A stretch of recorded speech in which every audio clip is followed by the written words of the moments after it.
Hello and welcome to Socialism, the Marxist podcast from the Socialist Party. How can we fight racism and capitalism today? Black and Asian people have been disproportionately impacted by the COVID-19 pandemic. In fact, they're disproportionately impacted by austerity and by all the inequalities and attacks that face the working class.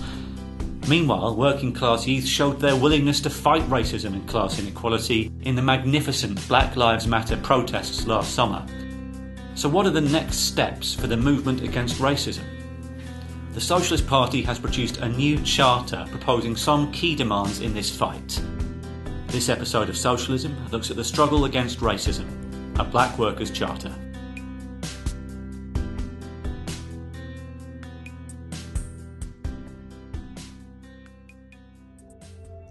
One of the worst affected sections of society during the pandemic has been workers who are Black, Asian or ethnic minority.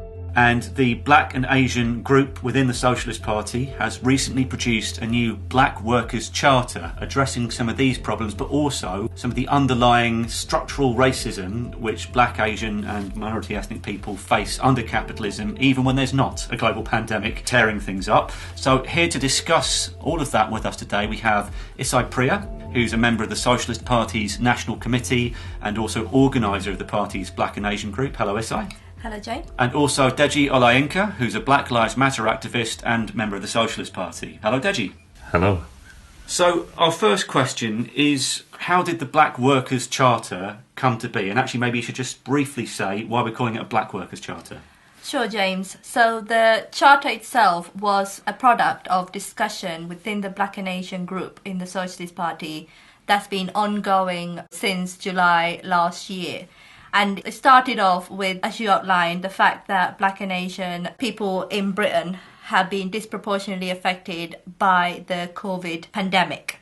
Before I go into that, just to clarify on the name itself, we had a bit of discussion within the group about how to name the charter, because there are various different terminologies being used. There is Black and Asian, there's Black Asian ethnic minorities, BAME is being used, but there's also different identities within the caucus itself. You know, there's a group of us with people from African background, people from Caribbean backgrounds, people from Asian, Indian, there is different identities within the caucus. So then we decided that although we are all from different background, we wanted to use the term Black as a political identity. In other words, you remember the history of Black struggle that took place. So that's why we called the charter Black Workers' Charter. But in it has Black, Asian, ethnic minorities in Britain. And actually the terminology is a bit more broader, globally as well. So that's a bit about the terminology. But in terms of going back to the disproportionate way that Black and Asian have been affected by COVID, it came as a bit of a shock to the mainstream media, I think, when they first found out that, Black men are 4.2 times more likely to die of COVID than a counter white man. And it was also revealed that if you're from a Bangladesh or a Pakistan background, you're like 3.6 times more likely. But in generally, it was revealed quite sharply that Black and Asian were dying more as a result of the pandemic and more vulnerable to it. So then the question came up to be why that was the case. And for the mainstream media, it might be a bit of a shock. But for us involved in the social movement, for us involved in fighting racism in all aspects of our lives, it didn't come as a shock, because we had to look at some of the statistics that is mentioned in the charter.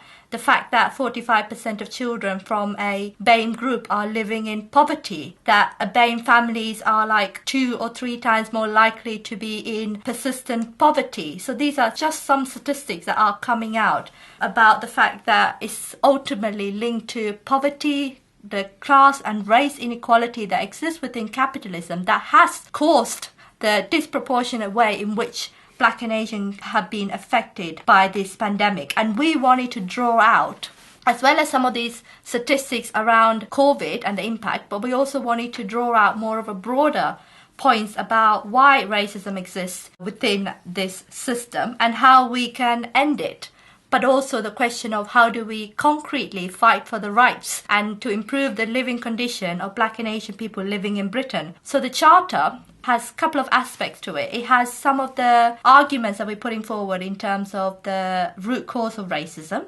Mm-hmm. It has a bit of an outline of what is needed to end racism, but also it then concretely has demands in different sections of our society. For example, just to mention like healthcare, education, what is needed to improve the living condition of Black and Asian people in those sectors? What are the demands that we're putting forward? So that's a bit of an overview of the Charter, if you want to put it.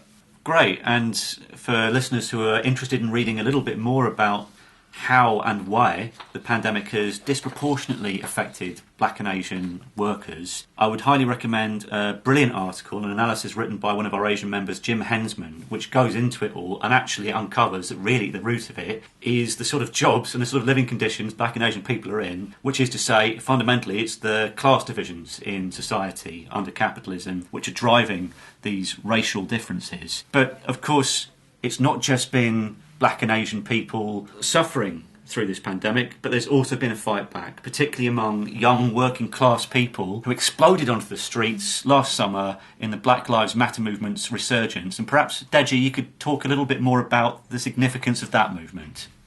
Yeah, definitely. Of course, last summer we saw the resurgence of the BLM movement after the shocking murder of George Floyd.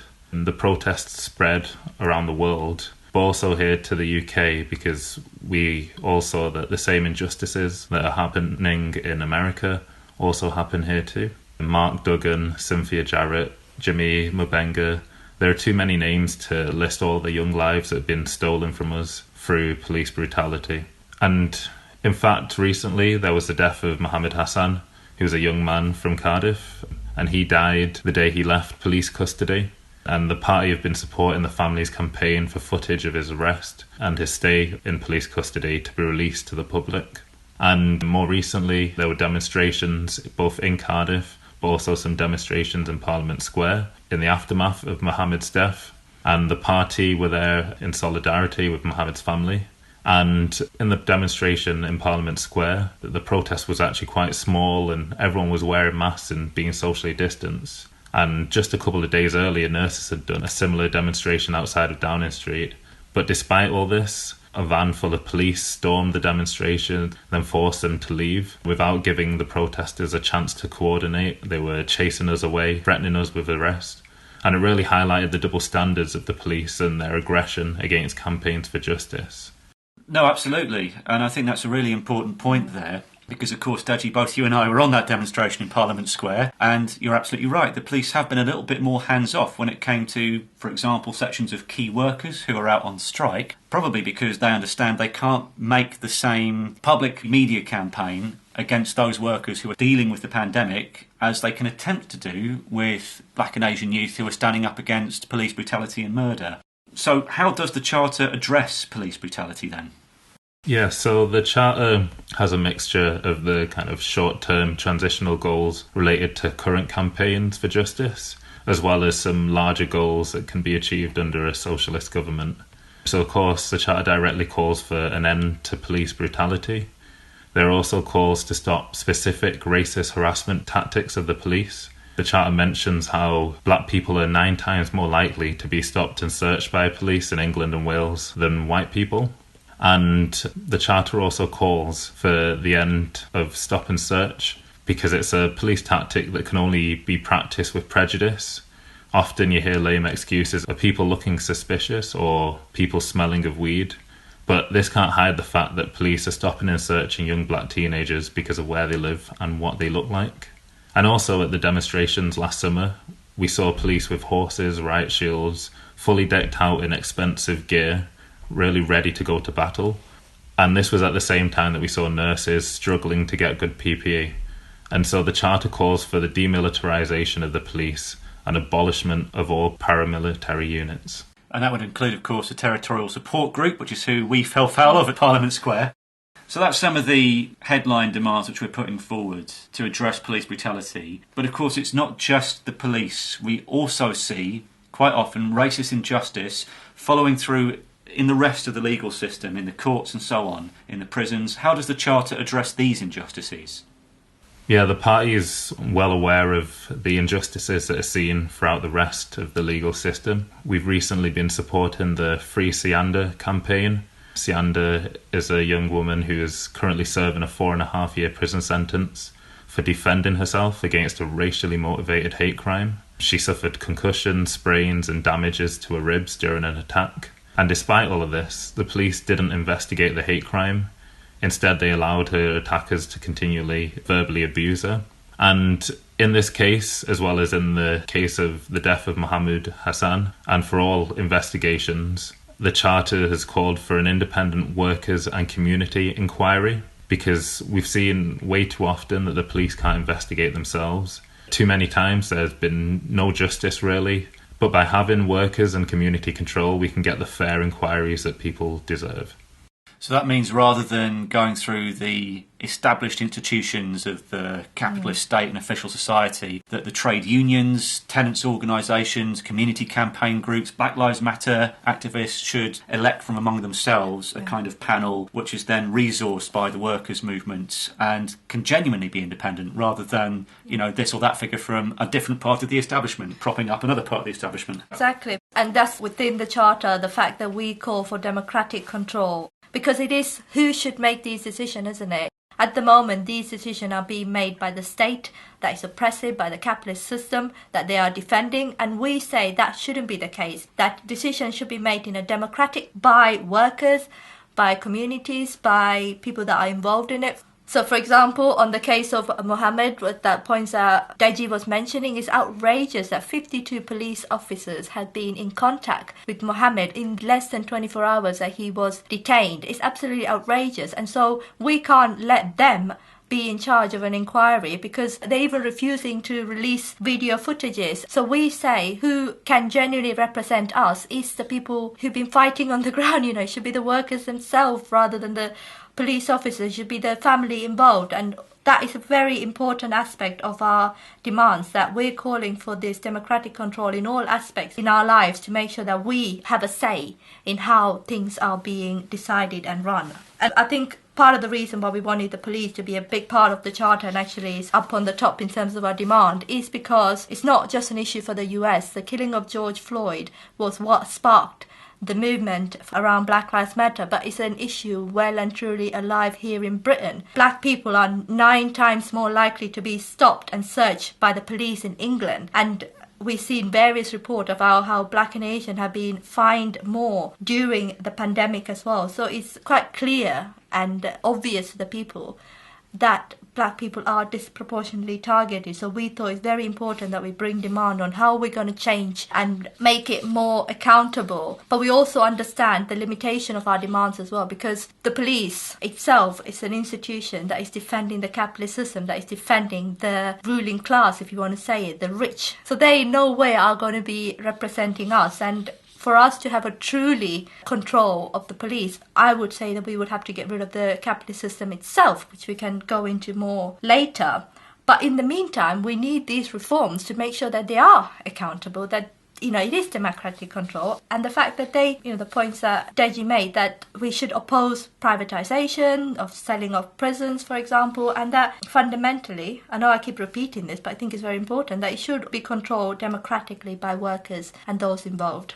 So some very important points there about the police, which ultimately is a part of the state and so of course defends the existing ruling class in society, which means big business and the rich in a capitalist society. But we want communities to be able to act as a check on the police to limit how much the bosses and their class can use them to attack working class people, limit those effects, as part of building a movement to actually take state power and economic power out of their hands, which ultimately is the only way to get a system in society which can actually keep people safe rather than being an oppressive tool for the bosses. But of course, there is also the question, as you've introduced there, Isai, of the prisons, and a question of what is their role? Are they there to punish people? Are they there to rehabilitate people? Are they there to protect the public? It seems like the prison system doesn't really do any of those things. What would you say about that, Deji? Yeah, it's clear that the UK prison system is designed to be punitive and it does nothing to give people a chance of a normal life after prison. And I think that a huge reason for this is because it shares the same profit motive which we see in American prisons. In America, for instance, you've heard stories of judges being bribed to hand down harsher sentences. And in fact, here in Britain, the prison population has already grown by over 82% in around 3 decades. And this has been done to enrich companies like G4S and Serco, which are part of prison privatisation. And the Charter directly opposes the privatisation of prisons and the selling of prisons. In fact, the Charter calls for them to be democratically run and organised by workers and communities. And this really opens up the opportunity for our justice system to be a lot fairer. It means that we can move from a punitive system to one that's focused on rehabilitation and restorative justice, so that prisoners can actually have a fair chance of returning to a normal life after serving their sentence. And of course, this is also a more effective way potentially to protect the public, so that you're not just throwing people back out into society with the same problems, most of which are social, which cause them to become a threat to other working class people in the first place. In some cases, of course, in other cases, simple crimes of poverty, and they're not really a threat to anyone, and they're there simply to make profits, as Deji has explained, for the big privatising companies. But of course, as part of that, these crimes of poverty, you see some people, particularly from the most deprived working class estates, getting drawn into gangs, being trapped in the prison system, even from their school days. Does the Charter address this terrible situation? Yeah, the school-to-prison pipeline is really well established. In fact, Martin Nari, who was the former Director General of HM Prison Services, he even acknowledged that, a direct quote here, he said that the 13,000 young people excluded from school each year might as well be given a prison sentence. Wow. Yeah. And despite this, the Conservatives have worsened the situation by introducing the Prevent training programme, which has effectively criminalised many young Muslim children and brought them under state surveillance from such an innocent age. The Black Workers' Charter strongly calls for an end to this Prevent programme. But it's not just this, it's the entire policing system that's stealing the future away from children.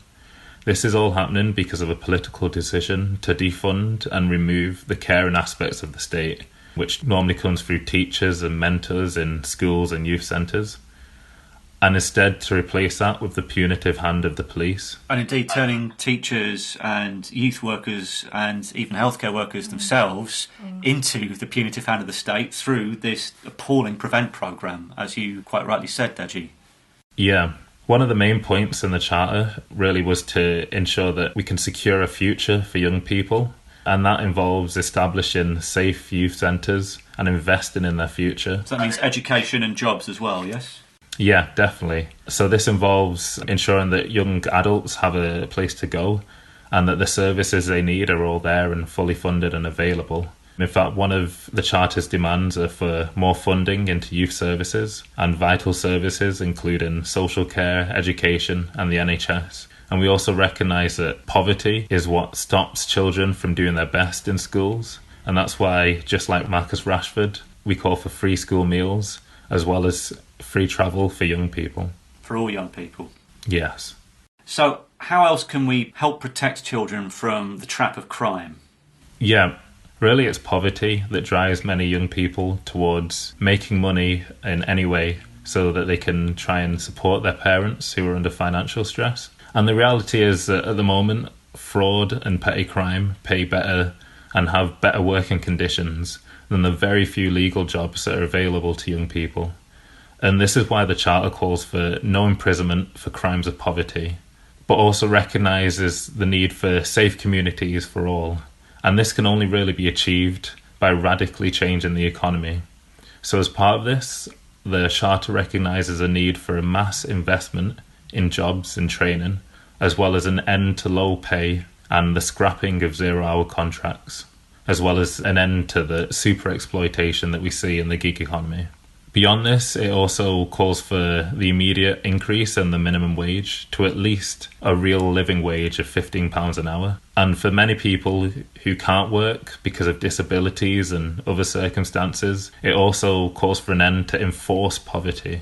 And this means having the right to decent benefits, an end to sanctions, as well as pensions for all.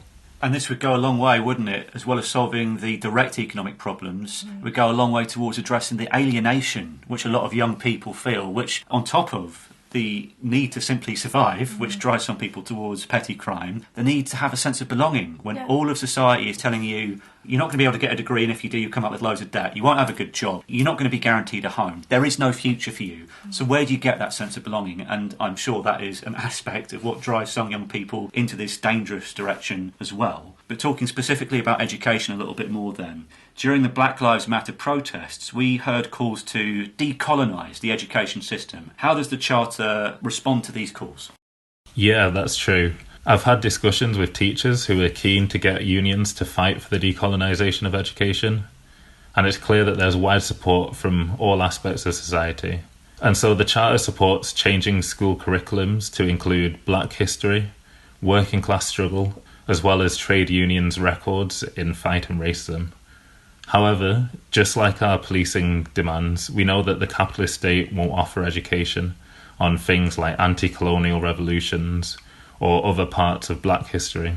So all of the changes to the education system that I've previously mentioned can only really be obtained through parent, teacher and student democratic control of the schools and curriculum. And that's one of the core demands in this Black Workers' Charter. And this, alongside demands such as cancelling all student debt and free tuition fees, are also in this charter and our youth charter. And really, even without going as far as transforming society, aspects of this can be won on the basis of trade union struggle, student struggle. We can get a little bit of this introduced back into the education system. But Deji's absolutely right. If we want to get it all in there and get it in there permanently, that does involve changing who's in control of it all. OK, Isai, what does the Black Workers' Charter have to say about the issues black workers face in the workplace itself? Well, the clue is in the Charter itself. There's a reason why we called it Black Workers' Charter, because all Black and Asian people face racism. There is no question about that. But we do think the fact that if you're a working class, if you're a young person, then you face more racism in society because of the conditions that you are driven into. Deji was talking a lot about poverty facing young people, but that is the case for workers as well. If you look at it, a third of all working age Black African are key workers. They have been working during the pandemic. They are some of the low paid workers in our society. And that is a case that we find that within the Black and Asian, a lot of workers are in jobs of insecurity, facing the prospects of losing their jobs. We're talking about a looming unemployment coming along, and this is going to disproportionately affect the Black and Asian workers. So we do think, and it was important for us to have a big section on the Charter for what we can do in the workplace itself. And if you look concretely, there is a higher unemployment rate within the BAME groups. I think it's 6.3% compared to 3.6% from a white background, which is like twice more. If you're a Black school student who's just finished his A-level, you are on average 14.3% less paid than your counterparts. And it's been estimated by Equality and Human Rights Commission that on average Black workers with degree earn 23.1% less than white workers with a degree. So you can see a huge inequality that exists within the workplaces. On top of that, you find that workers are facing extra barriers and discrimination and racial discrimination in their own workplaces. Some hidden, so it's not very obvious for it to be challenged. Some more visible that needs to be challenged. And so we say that we need to make sure that we have demands that can fight racism in workplaces. And some of the things that we're putting forward in the Charter is that we think all workforces should organise an anti-racist training programme for all staff as a mandatory requirement so that we can tap into the unconscious bias that exists. For example, so it kind of raises awareness. And we say that these should be overseen by trade union activists, elected shop stewards, to make sure that they are run in a democratic way and no one is discriminated. We also want to make sure that there are fairer reporting system, free from judgment, so that any type of racial abuse, verbal or physical, needs to be reported and acted on by the management immediately. And these incidences are reported and recorded and logged to be reviewed by shop stewards and trade unions so that everything is open and accountable, and that these managers, because we don't trust management, we don't trust the bosses to be able to run in any kind of fairer way. So we say that it should be workers, it should be elected shop steward that should be looking into this, making sure that grievances or disciplinaries are properly conducted and there is no kind of racial bias involved in that. At the same time, we're putting forward more broader points of fighting against any kind of job losses or cuts in the workplaces. And actually, the pandemic has revealed what is needed is more workers in the NHS, more workers in transport. And there is absolutely no need for the government to cut funding or cuts the jobs that is vitally needed. The whole lie that no jobs is required. I mean, we need more teachers. After the pandemic, a lot of students, a lot of children are going to go into school and they need extra support. The pandemic had a massive effect on our mental health as well, and the need to be able to provide more support. We need more support staff. So we completely disagree with the idea that jobs are not needed. We say more jobs are needed, and the trade union needs to be fighting to make sure that not just Black and Asian, but all jobs are defended, and there is enough money in the economy to make sure that enough jobs is provided. I just quickly wanted to touch on the aspect that there is more available, because people listening might think, but we are in an economic crisis. Is there money available? And actually, there is. It's shocking. Like in Britain, the 6 richest individuals are wealthier than the poorest 13.2 million people, and the gap is widening. The wealth accumulated by the multinational companies are exploited, unpaid labor, we would say, that capitalism is exploiting workers. And there is money. Even that little figure that I said, the fact that the 6 rich individuals own as much as the poorest, but that was a figure for Britain. If you look globally, on Oxfam has calculated that the combined wealth of 10 wealthiest men in the world has increased by 400 billions from mid-March to the end of 2020. That just in that period alone, they increased it by 400 billion pounds. That is enough. If you give you an example, that is enough to vaccinate everyone in the world. That's how much money they made. The whole lie that there is no money, we completely disagree with. And that's why, towards the end of the charter, we also say that, we can't control what we don't own, and we need a democratic plan of production, and that we need to, make sure that, money is redistributed in the interest of the majority of the people. Because we're talking about inequality, which has sharpened or exposed more viciously by the COVID pandemic. But actually, that is going to result in more inequalities across the world. And Black and Asian people are going to be more affected, not just in Britain, but globally. I mean, if you be talking about the vaccine program hasn't even started in some parts of Africa or India, where it's going to be completely deprived from it. And it's actually estimated that the poverty level is going to increase quite drastically. I haven't got the figures to hand, but the UN has estimated that the absolute poverty is going to increase quite drastically after some kind of vaccine program has been able to reach the majority of people. So we do need to fight, and we need to fight to make sure that we have as much resources as possible, and that these super rich are absolutely taxed, so that we do have the wealth to make sure that we can implement these very important demands. And we would say that it's very possible to do that now.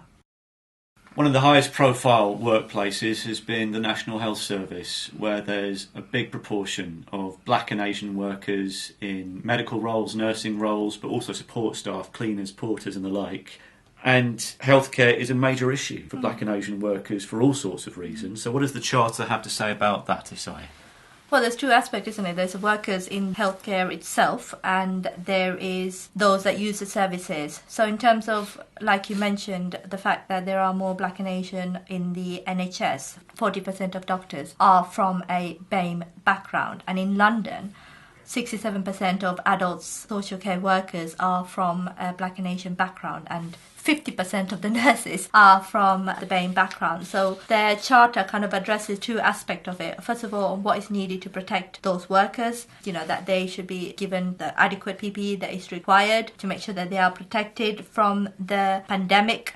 But we also talk about what is needed to protect the Black and Asian community in general, not just them, but all the population. And that means that we need to make sure that we have a fully funded national health services free at the point of use. And that means a massive investment into our NHS. We need to scrap all PFI, these private finance initiatives. We need to cancel all PFI debts so that money can, all the investment can go into the services, to provide the services that's needed rather than to pay off debts. But also, if you look into it, you'd be shocked to hear that if you are from a migrant background coming to work, you are being forced to pay for the NHS subcharge, which basically means it's a kind of a double taxation. So you pay for your tax as well as to be able to use the NHS. And the Tory, they have done a number of U-turn in this pandemic, even before that, but they've been doing so many that I lost count of how many they actually done. But one of the U-turns they made was that they have now come out to say that the NHS workers don't have to pay the NHS subcharge, which I think it was outrageous that they had to pay at the beginning, but they said that. But that is not for all the migrant workers. So we would say that we have to stop this double taxing migrants in the NHS. And one of the other demands that we have in the healthcare bit of the charter is on more mental health support and refuge centres. And this is kind of touching on what Deji was saying earlier on about how young people in poverty are being pushed into poverty crimes and the fact that there is no youth services available. And you can see a lot of young people, but not just young people, a lot of Black and Asian workers are facing more mental health issues, particularly now with Black and Asian workers have been suffering more at the pandemic, have been in hospitals. And so there is a rise on mental health issues, and we say that we should have more funding for mental health support and refuge centres, but also look more into what is causing these and how we can address the issue of mental health in general, and it's how it's being used by the government as well. I mean, we need more information on this, but we actually found out that if you're a Black person, you are 4 times more likely to be detained under Mental Health Act than a white person. And actually, we need more research on that. We need more facts on that. What does it actually mean? Whether it's being used discriminatory against Black and Asian people. So we pointed that out in terms of needing a change and more information on that, but also more generally, more funding for the mental health and refuge centres. And then just the other thing I think we said, which is going to benefit everyone and that it should never have been in the first place, is that prescription charges. The fact that you had to pay for medicine, we don't think that should exist. We think we need to get rid of that completely, so you can get free prescription as well as dental care. In the pandemic, it has been revealed that it's very difficult for people to get dentist appointment, and people are being forced into getting private treatments, which can cost 4,000 plus, which is a lot of money people can't afford. I read in this week's Socialist that people are using the old method of trying to take off your teeth by slamming the door, which I don't want to go into, but people forced into putting them through pain to be able to sort out issues that could be done through the NHS. So we're calling on dental and healthcare charges to be removed as well, part of healthcare in the Charter. It's been over 3 years since the Grenfell Tower catastrophe, atrocity really. Still there has been no justice for those working class people who were killed and for their families, many of them of course Black and Asian. But the housing crisis generally is a problem for all of the working class and much of the middle class in Britain. Like a lot of these issues, by the way, they are general class issues, but there is an added dimension for Black workers within that. So what does the Charter have to say on those issues, Deji? Yeah, Grenfell Tower really exposed how BAME communities are disproportionately affected by government neglect and their cuts and their privatisation. And really it's shown in the stats, such as the fact that 44% of Black African and 40% of Black Caribbean households rent social housing. And the Socialist Party recognises that the tragedy of Grenfell Tower can never be allowed to happen again. And so it's for this reason that the Charter demands the removal of all unsafe cladding, as well as a community and trade union-led inquiry into the tragedy. And beyond that, actions must be taken to make sure that all homes are safe and that it's not tenants that are paying for it, but rather the developers and the landlords who have cheaped out and risked lives. And really, the housing crisis is still such an issue for young Black people, particularly in London, where many have no hopes of being able to get their own home or live in a council house near where they grew up. In fact, many statistics back this up.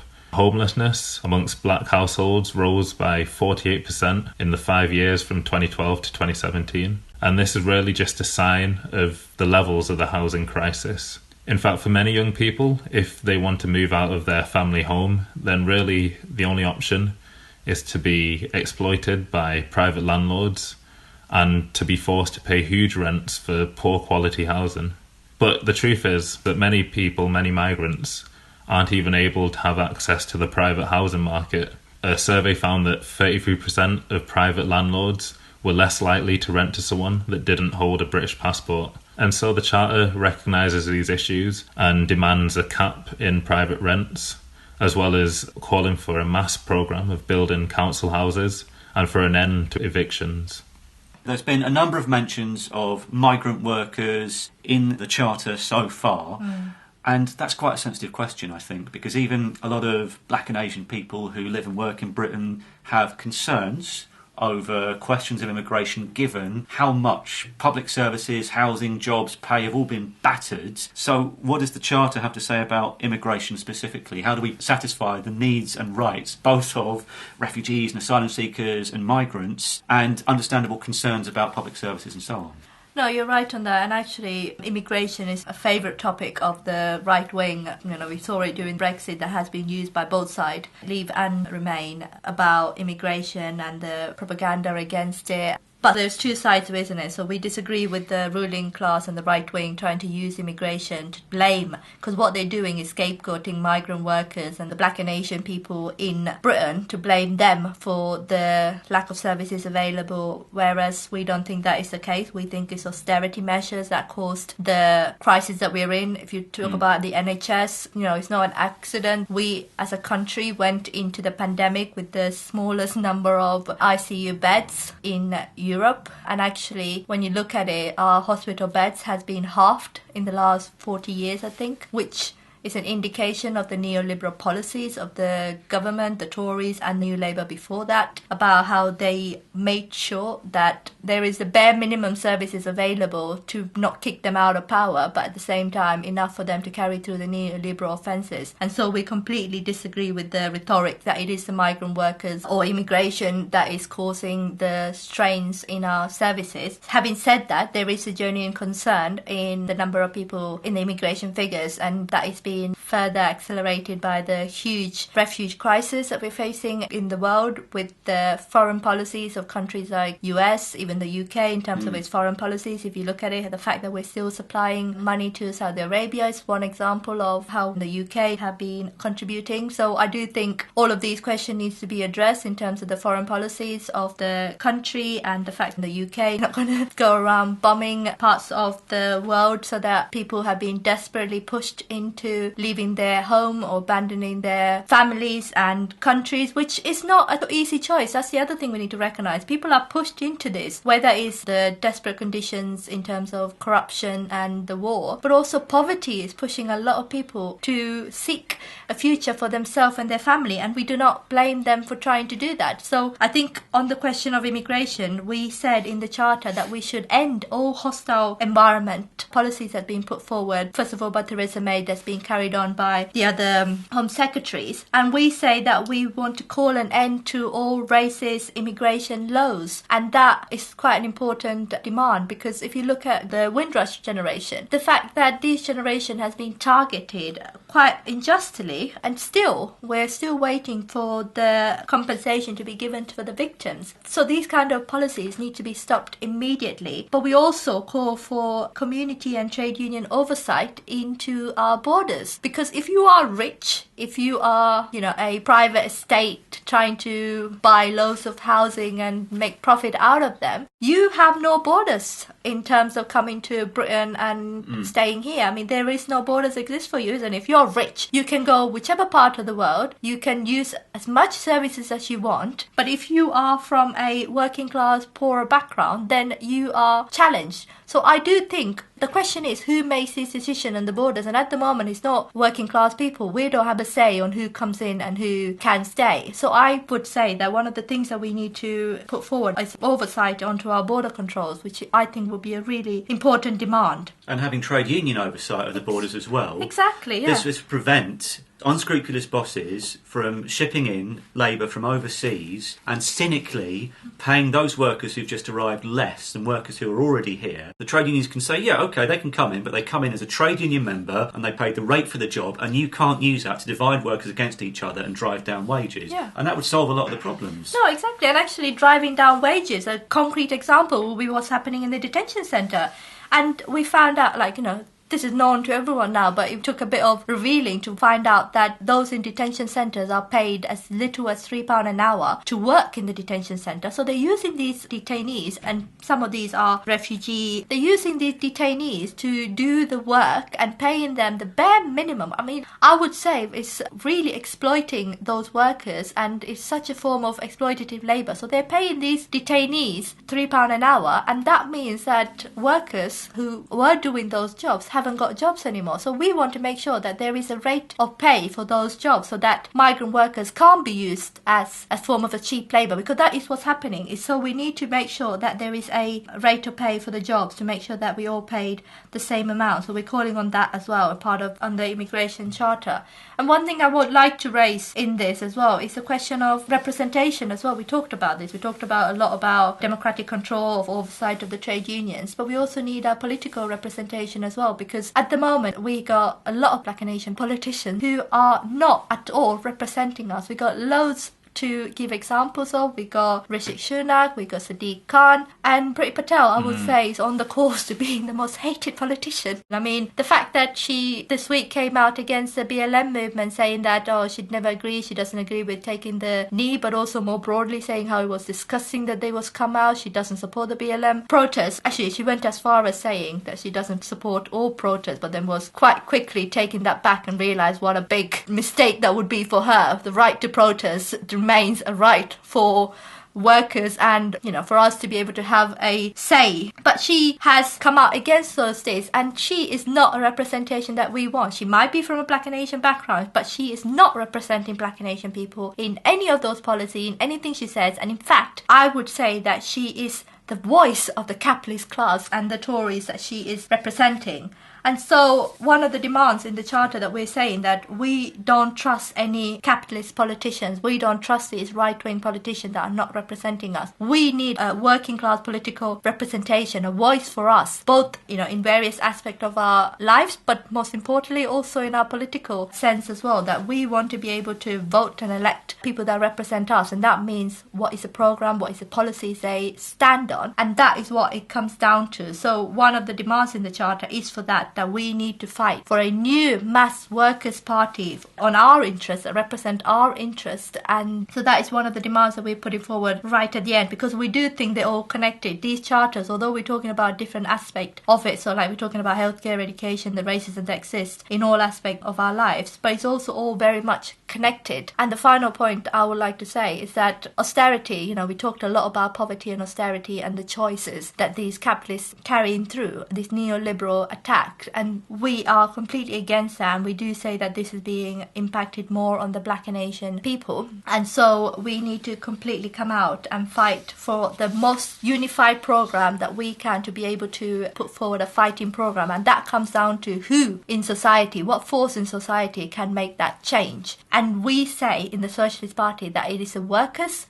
that have the power to change society. I mean, the pandemic has been terrible, but it revealed a lot of sharp things. The fact that it is key workers that run the society. It is the healthcare workers, it is those on retail, the transport workers who run society. It is them that have the power, not the bosses, not the multinational companies, because it is us that control the power. And that is not an accident, because we in the Socialist Party, we say that this capitalist system, one of the ways exploitative is by exploiting the labour of the workers. And so it is us that have the power. We are those that can make change. And so therefore we link that up quite clearly in the Charter, that we need, as well as fighting for these concrete demands here and now, we need to build a mass movement that would be able to unite us in a program, because we're from all sorts of backgrounds, but one thing that unites us is what we're fighting for. We are fighting for a better life, better living standard, and for our livelihood and our health. And that means fighting for policies, socialist policies that are absolutely essential to improve our life, for fundamental change. And that is the program that we're putting forward, and it's on that program that we can unite everyone as a working class to fight against this oppressive, exploitative capitalist system itself.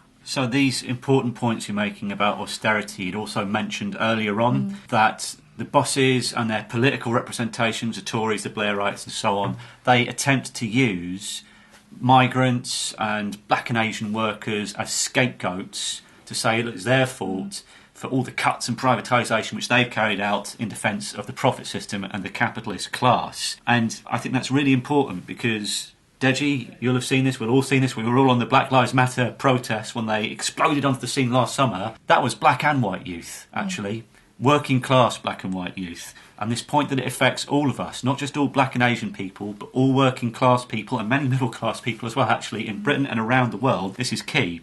Because the point I think the Socialist Party would make here is that the fundamental dividing line in society under capitalism isn't race. That's not to deny racism. Racism is a very real and serious problem. But as Priti Patel shows, the fundamental dividing line is class.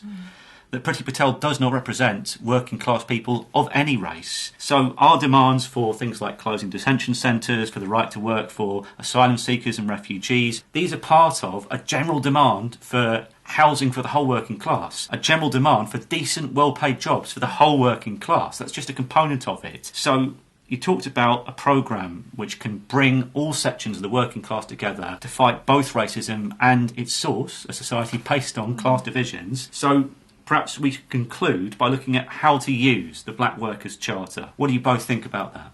Well, we got it in a leaflet format, and we also have it at the centre page in our socialist paper last week. So it's available for everyone to print a couple of copies out and, give it out to the people that you know and have discussion with. We are in a lockdown, so there is only so much we can do. But we say that at the moment, if you're a worker, then you could use some of the demands in the Charter to put forward a motion in your own trade union branch and to start the discussion on what is needed. If you are willing, we got poster version that can print it out and be stuck around. And so basically what we're saying is that normally we would like to be able to do stalls and activities and be able to take the Charter as broadly as we can. We can't do that at this stage. So the little things that you could do is making sure that we give it out as widely as possible, but start the discussion. I mean, if you're listening to this podcast, I would say the first thing for you to do is read the Charter and let us know what you think, whether you want to add anything onto it. If you disagree, contact us. We'd be willing to discuss. So that is the first thing that you can do if you're listening. And the next thing that we want to do is take it as broad as we can to the labour movement and to the wider society in general. And that's the kind of things that we would like to do. But this is not the final thing because things are changing, so we would add, amend, and stuff like that. But one thing we do want is that this should be used as a tool to start the discussion on what kind of demands are needed to fight against racism and what demands are needed to improve the working and living condition of Black and Asian people, but in general, the whole society is a point that we're putting forward. So that's some of the things that you can do in terms of taking it out. Anything you'd like to add, Deji?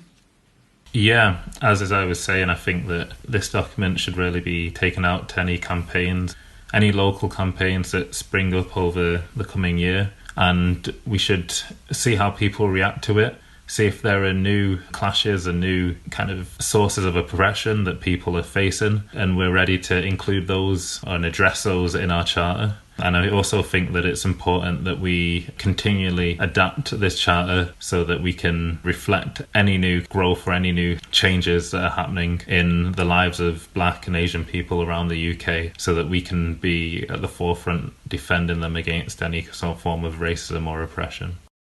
And you can hear more about the fantastic Black Lives Matter movement, the history of struggle, particularly the Black Panthers, and also what are the root causes of racism in society and how we can address those with a revolutionary socialist programme to overcome them and finish them for good. You can hear more about all of that in episode 72 of the podcast, You Can't Have Capitalism Without Racism. But for all this magnificent detail on how to fight racism in Britain today, thank you so much to both of you, Isai and Deji. And as always, listeners, if you like what you've heard, recommend us to your co-workers and friends. Donate to help fund us. And if you agree... Join the Socialist Party. Do you want to say it as well, Deji? Yeah. Do you want to do 1, 2, 3? Yeah, I'll do it. Okay, so 1, 2, 3. Join the Socialist Join the Socialist Party. All right, take 3. Take 3. 1, 2, 3. Join the Socialist. Join the Socialist. Okay, that'll do. Thank you very much, both.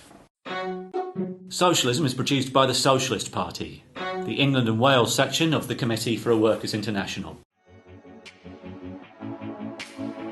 Today we heard from Isai Priya and Deji Olayinka, and I'm James Ivans. This episode was edited by Nick Hart. You can find further reading in the notes in your podcast app and at socialistparty.org.uk/podcast. If you want to get in touch, email socialismpodcast@socialistparty.org.uk. Do you agree with the policies and actions the Socialist Party is fighting for? Now is the time. Apply to join at socialistparty.org.uk/join.